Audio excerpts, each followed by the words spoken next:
People are on the side of Israel and Israel's right to defend herself. Mr. President, whose side are you on? And that was yesterday. Republican Congressman Mike Pence of Indiana with me today. Congressman, in light of these new developments, and Bill Kristol could have a whopper of a story that we're going to go along with the UN probe into Israel's flotilla actions. What do you make of this? Well, I think millions of Americans are asking the question I asked on the House floor yesterday. And the reason I went to the floor yesterday, Neil, was because we heard that the administration was calling on Israel to strictly limit the blockade, a blockade that has saved lives, a blockade that has prevented Hamas, that is in control of Gaza, from obtaining weapons and launching Katyusha rockets against innocent civilians.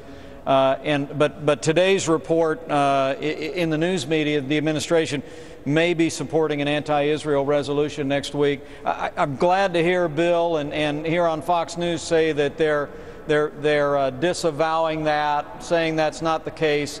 Well, actually, Congressman, they didn't totally disavow it. They didn't totally disavow it. And maybe you read into that something I didn't, but you could be right. I do think that it wasn't an unequivocal, there's no truth to this whatsoever, because if they don't fight it or condemn such a probe, that in and of itself would be rather revealing. Neil, that's exactly where I'm going. It's not going to be enough for the administration to say, gosh, if this vote ever came up before the Security Council, we would vote no. They have to actively oppose some sort of a show trial investigation before the UN Human Rights Council that is underway in the UN right now. I mean, here's the facts. 33 of the most recent 40 resolutions produced by the Human Rights Council at the United Nations have condemned Israel. The recent Goldstone report was farcical, that actually referred to Israel's military incursion into Gaza, an incursion that prevented the launching of those thousands of rockets against civilians and quelled the violence there. They referred to that as a crime against humanity.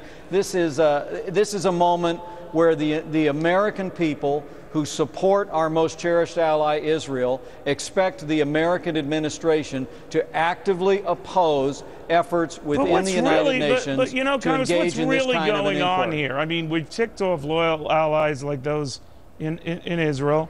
We've already gotten Prime Minister Cameron of Britain so upset that the president feels compelled to call him tomorrow at 11 a.m. to try to smooth over, ruffle feathers of this whole BP handling here. What's happening? Well, I think we're seeing the shifting sands of an ambiguous American posture in the world beginning to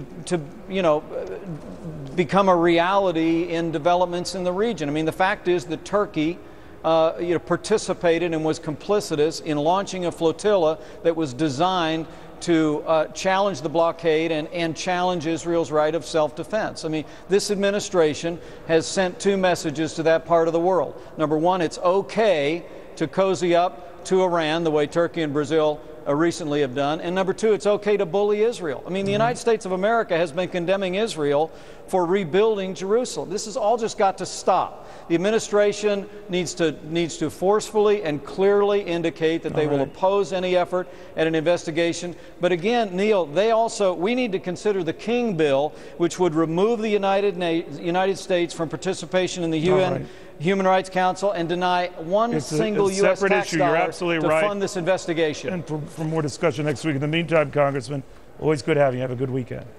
Thank you, Neil. All right, so you think we're taking all the help we can get with this oil